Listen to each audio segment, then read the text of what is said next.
Imagina a situação. Um dos melhores jogadores do Campeonato Brasileiro, recém-chegado à seleção e vivendo assim o auge da carreira. Uhum. De repente, se vê no centro de uma disputa que define o futebol hoje. De um lado, o sonho de todo jogador brasileiro, a Copa do Mundo. Claro. Do outro, uma proposta financeira da Arábia Saudita que pode mudar a vida de, sei lá, gerações da família dele. Exato. Hoje, a gente vai dissecar exatamente esse cenário.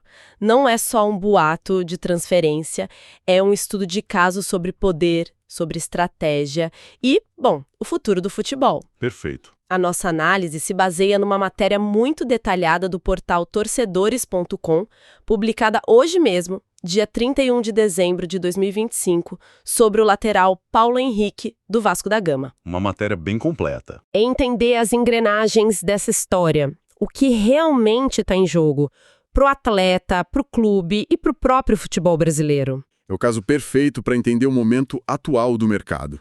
Não estamos falando de uma mudança sutil, a gente está falando de um terremoto. Um terremoto é uma boa palavra. É que a entrada dos clubes sauditas com esse poder de investimento quase ilimitado, ela não criou apenas um novo comprador no mercado. Ela quebrou a lógica que reinou por décadas. Sim. Antes, o caminho era linear. Destaque no Brasil, transferência para um clube médio da Europa e, com sorte, um salto para um gigante. Era um ecossistema previsível. Todo mundo sabia as regras. Exato. Agora, surgiu um ator que não joga pelas mesmas regras. Ele não se importa em pagar acima do valor de mercado e pode oferecer salários que, sinceramente, nem os maiores clubes europeus conseguem competir. Pois é. Jogadores, agentes, clubes brasileiros e até os europeus a repensar suas estratégias do zero. Ok, vamos começar pelo centro de tudo isso. O jogador, o Paulo Henrique. A matéria do torcedores.com não economiza elogios. Eleito o melhor lateral direito do Brasileirão de 2025. Certo. Mas melhor da posição pode ser subjetivo, né? O que na prática sustenta essa afirmação? A matéria nos dá a base para essa discussão e ela é bem sólida. Começa pelos números, que são a parte mais visível. Sim, os dados. A fonte fala em 13 participações diretas em gols na temporada, 5 gols e 8 assistências. Para um lateral, isso é produção de ponta, de um ala ofensivo mesmo. É um número de atacante, praticamente. Exato. Mas, sinceramente, os números contam só metade da história. O que realmente fascina o mercado e o que a matéria aponta de forma muito inteligente são os intangíveis. Intangíveis como o polivênculo, a tal da regularidade defensiva. Porque é fácil um lateral se destacar no ataque e deixar uma avenida nas costas. Exatamente. Ser um jogador completo é o primeiro diferencial. Mas o ponto que realmente acende um alerta nos scouts de todo mundo e que a fonte menciona é a adaptação rápida às ideias de jogo implementadas por Fernando Diniz. Ah, isso é interessante. Pode parecer um detalhe, mas é um código para o mercado que significa alta inteligência tática. O sistema do Diniz é famoso por ser complexo, fluido, exige que o jogador leia o jogo de forma não posicional, que entenda gatilhos, movimentos coletivos. Certo. Um jogador que não só sobrevive, mas prospera nesse ambiente, é visto como alguém que pode se adaptar a qualquer esquema tático, na Europa ou em qualquer outro lugar. É um selo de qualidade que vai muito além de um cruzamento bem feito. É quase como se o nome do técnico no currículo virasse uma certificação, então. Aprovado no sistema Diniz de complexidade. É por aí. E a consistência também conta, certo? O artigo menciona 125 jogos pelo Vasco.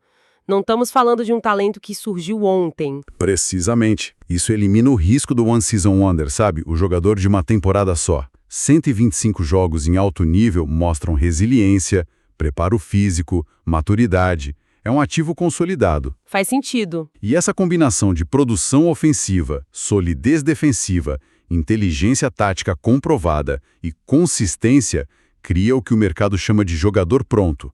Ele não é uma aposta, é uma certeza. E é por isso que, com um jogador desse calibre nas mãos, a reação do Vasco da Gama a esse interesse todo se torna a parte mais estratégica dessa história.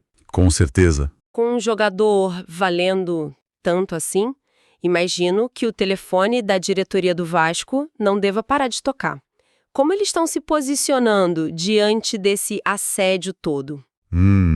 A matéria diz que não só um clube saudita procurou o staff, mas que times da Itália e da Alemanha também fizeram sondagens. A porta está aberta para negócio ou está trancada às 7 chaves? A postura inicial do Vasco, segundo a fonte, é de fortaleza. Internamente, ele é tratado como uma das bases do time, ou seja, inegociável a princípio. O clube não está em modo vendedor. Ok. E essa postura não é um blefe. Ela se sustenta em dois pilares extremamente sólidos, que a matéria detalha muito bem.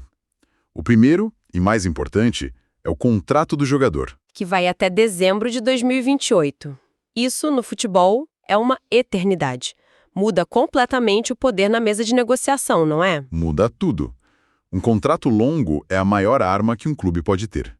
Ele anula a pressa. Certo. O Vasco não está sob a ameaça de perder o jogador de graça no ano que vem, nem precisa vender agora para fazer caixa com medo de uma desvalorização. O controle do tempo e, portanto, da negociação está 100% nas mãos do clube. Entendi. Eles podem sentar, ouvir as propostas com calma e só agir se aparecer algo realmente irrecusável. Isso nos leva diretamente ao segundo pilar da estratégia deles, o preço. E aqui temos um número concreto na matéria. 10 milhões de dólares, cerca de 55 milhões de reais, só para começar a conversa. Exato. Esse valor é uma avaliação realista do mercado para um lateral brasileiro hoje ou é mais uma barreira para assustar curiosos? É as duas coisas. E essa é a beleza da estratégia. Por um lado, 10 milhões de dólares não é um valor absurdo para um jogador com o currículo e a idade do Paulo Henrique, especialmente para o mercado saudita. Mas a chave está na sua pergunta. É o valor para começar a conversa. O Vasco não está dizendo ele custa 10 milhões. Está dizendo, se você não tiver, no mínimo, 10 milhões de dólares para colocar na mesa, nem me ligue. É um filtro. Um filtro bem caro. Exatamente. Para os clubes europeus, como os da Itália e Alemanha mencionados, que geralmente trabalham com orçamentos mais apertados, esse valor já pode ser um impeditivo. Eles pensam duas vezes. Certo. Para o clube saudita, no entanto, esse valor é quase um convite. É um número que eles podem cobrir facilmente. O Vasco, ao fazer isso, ele segmenta o mercado, afasta os especuladores e sinaliza para o comprador com maior poder financeiro. Estamos aqui, mas vai custar caro. Então, o Vasco usa o preço não só para definir o valor, mas para escolher com quem quer negociar. É uma jogada de mestre. Sem dúvida. Ok, entendemos a posição de força total do clube, mas e o homem no centro de tudo isso? Como o Paulo Henrique deve estar vendo essa situação? Porque para o clube é uma transação, um ativo, para ele é a carreira, é a vida. E chegamos ao coração do drama. A matéria afirma que ele está satisfeito no Vasco e analisa o cenário com cautela. E essa cautela tem um nome e um sobrenome: Seleção Brasileira. Ah, claro. Ele esteve nas duas últimas convocações, está firmando seu espaço, o sonho da Copa do Mundo está se tornando palpável. E aí reside o dilema clássico, que agora está potencializado por essa nova realidade do mercado. O dilema entre a segurança financeira para o resto da vida e a glória esportiva. Mas essa discussão não é nova. O que mudou agora? O que mudou é a escala. A proposta financeira que pode vir da Arábia Saudita não é apenas um bom salário. É um valor que pode ser 5, 10 vezes maior do que ele ganha hoje. Nossa. E talvez o triplo do que um bom clube europeu pagaria. É um dinheiro que redefine o futuro financeiro, não só dele, mas de toda a sua família. Com certeza. Por outro lado, a percepção de risco esportivo ainda existe. Historicamente, sair do eixo Brasil-Europa era visto como um passo para o lado na carreira, quase uma pré-aposentadoria. O medo de sair do radar da comissão técnica da seleção é real e justificado pelo histórico. Mas espere um pouco. Essa percepção de sair do radar ainda é 100% válida em 2025? Com tantos jogadores de elite indo para a Liga Saudita, com a visibilidade que esses campeonatos estão ganhando? Boa pergunta. Será que o risco de sumir ainda é o mesmo de, digamos, 5 anos atrás? Será que a comissão técnica da seleção pode se dar o luxo de ignorar uma liga que tem Neymar, Cristiano Ronaldo, Kanté E agora talvez o melhor lateral do Brasil? Essa é a pergunta de US$ 1 milhão. E é exatamente o cálculo que o Paulo Henrique e seu staff devem estar fazendo. Você tocou no ponto nevrálgico da questão. Parece que sim. A premissa de que a Europa é o único centro de excelência está sendo desafiada pela primeira vez. Existe um argumento muito forte de que jogar em um time de ponta na Arábia Saudita, ao lado de estrelas globais e contra adversários de alto nível, pode manter um jogador mais afiado do que, por exemplo, jogar num time de meio de tabela no campeonato italiano lutando para não cair. Exatamente. A carga de pressão por títulos, a convivência diária com vencedores da Champions League, isso pode, paradoxalmente, aumentar o nível do jogador. Isso vira o argumento de cabeça para baixo. A escolha deixa de ser entre dinheiro e carreira e passa a ser entre dois caminhos de carreira diferentes, com prós e contras. Perfeito. E aí que entra uma frase na matéria que me pareceu a chave de tudo. Diz que ele e o staff não fecham as portas, sobretudo se envolver em um projeto esportivo consistente. O que essa expressão, projeto esportivo, realmente significa nesse contexto? Não é só um eufemismo para muito dinheiro. Eu acho que é muito mais do que isso. É a tentativa do atleta de mitigar o risco que ainda existe.